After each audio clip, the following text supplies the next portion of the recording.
கொண்டு உலகத்தை மீட்டு ரட்சித்தீர். இந்த மனிதனும் இயேசுவோடு இருந்தவன் தான். அம்மா, எனக்கு அவரை தெரியாது. இவர்களை நான் ஒன்றாக பார்த்திருக்கிறேனே.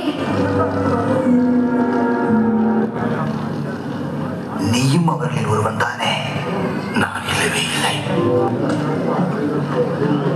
இந்த மனுஷன் இயேசுடன் இருந்தவன் என்பதில் எந்த சந்தேகமும் இல்லை. அதுவும் இவன் கலிலேயனாக இருக்கிறான். நீ என்ன சொல்லுகிறாய் என்றே எனக்கு புரியவில்லை.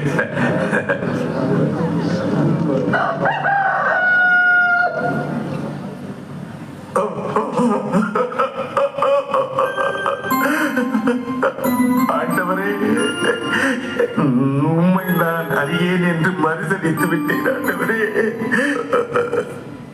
உம்முடைய வார்த்தையை மீறி உமக்கு விரோதமாய் பாவம் செய்தேன். ஆண்டவரே, என்னை மன்னியும்.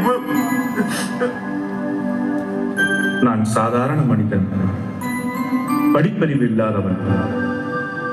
மீனவன் என்னை, சீமோனே, மீன் பிடிக்கும் உன்னை மனிதரை பிடிப்பவனாக மாற்றுகிறேன், என்னை பின்தொடர் என்று அழைத்தார். உடனே அனைத்தையும் விட்டுவிட்டு அவரை பின்தொடர்ந்தேன். அவர் மேல் அளவு கடந்த அன்பு வைத்திருந்தாலும், பேதுருவே, நீ என்னை அன்பு செய்கிறாயா என்று அவர் மீண்டும் மீண்டும் கேட்கும்போது நான் வருத்தப்பட்டேன். அவர் ஏன் என்னை இவ்வாறு கேட்கிறார் என்று. இயேசுவை போல் கடலில் நடக்க விரும்பி அவர் வா என்று அழைத்த போது மகிழ்ச்சியோடு சென்றாலும் திகைத்தேன், அச்சம் கொண்டேன். இயேசு என்னை நோக்கி, நம்பிக்கை குன்றியவனே, ஏன் ஐயம் கொண்டாய் என்று கடிந்தார்.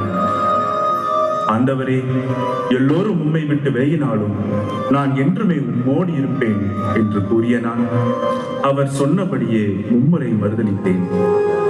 நான் சாதாரண மீனவன் தானே, பலவீனன் தானே, நான் என்ன செய்வேன்?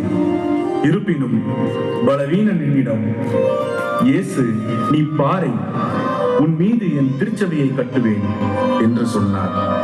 அப்போது எனக்கு புரியவில்லை. மீட்பின் பயணத்திற்காக இயேசு மனமுவந்து சிலுவையை சுமந்தது போல பலவீனனான நானும் இயேசுவிற்காக திருச்சபையை உருவாக்கி மிகப்பெரிய பணியை என் தோளில் சுமந்தேன். நான் பலவீனன்தான், ஆனால் பரிசுத்த ஆவியின் துணையோடு பலம் பெற்று பல துன்பங்கள் ஏற்பட்ட போதும், அதுவும் என்னை தலைகீழாக சிலுவையில் தொங்க